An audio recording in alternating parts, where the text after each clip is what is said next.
The name of my teddy bear is Brown Bear. Tickle Ted.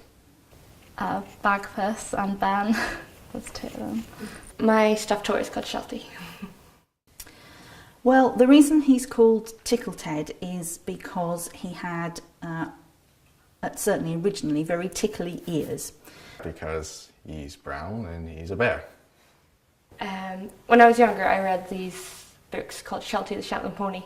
I used to have this Bagpuss video that I watched all the time when I was little, so I was like, oh, Bagpuss. And yeah, Mum got it for me. And the other one I got on my 18th birthday from a very good friend of mine from Brighton called Ben. And that's why I called the teddy Ben.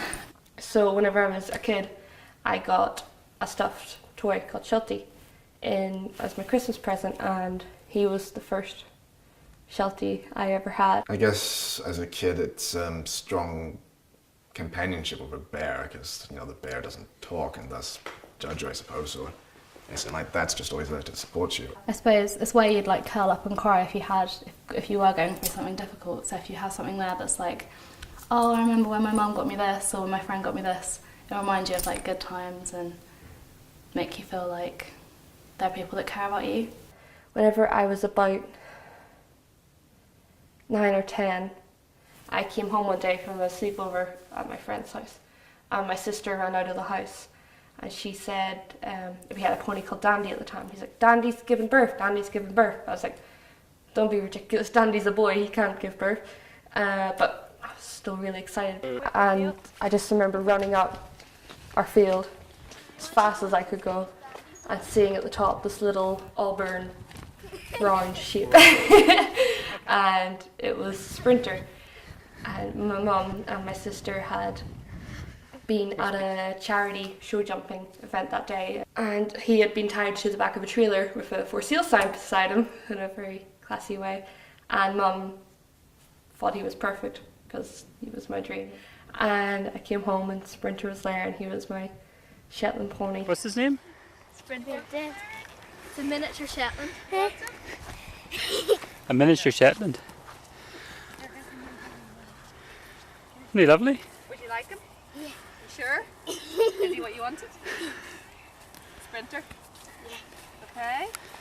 Not Sheltie. Whenever he was weak, it was hard to see him still be strong. And I remember whenever we took him down the field to be put down, the whole couple of days before, he couldn't stand on his foot, and then he was pulling against me so strongly, and he just wanted to, I just remember his head being down and his feet on the ground. He was still limping, but he was just pulling against me, trying to get away.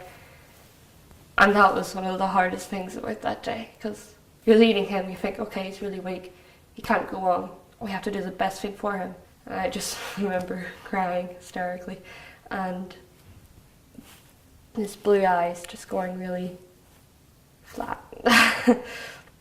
And like this, I just remember seeing life in his eyes for one moment, and then they were gone. And the vet left, and Mum stayed with me for a while, but then she left as well. And I just had Sprinter, and he was dead. And I went back inside the house and just spent the rest of the day in tears. And then I remember coming down.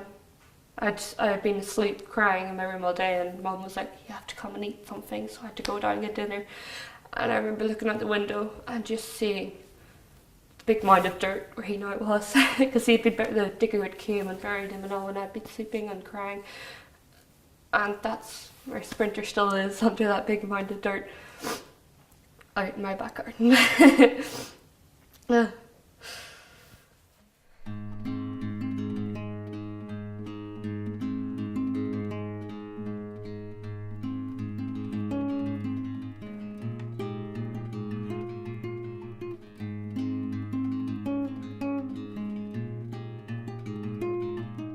See that a bear that you've had with you for a long time, or an animal that you've had with you for a long time, would be someone who would be kind of a stable feature, and that you could feel very comforted by the fact that whatever else was going on, whoever else you might have lost, that you still had one friend who'd been there probably for a long time. But as, of course, you mature and you grow older, it became something. It doesn't become something you really need to depend on anymore. And pretty much by the time you're whatever age suits you, you're pretty much done with it. Before I got Sprinter, Sheltie was the mini stuffed version of him. He wasn't the real Sprinter, but he was the Sprinter I could carry about everywhere. And so whenever Sprinter was sick and poorly, Sheltie was always there. He couldn't be hurt. He couldn't go lame. He couldn't be put down. He was always there. And especially after we had to put Sprinter down, Sprinter Sheltie. Sheltie was there. He wasn't buried in the ground. He was always there.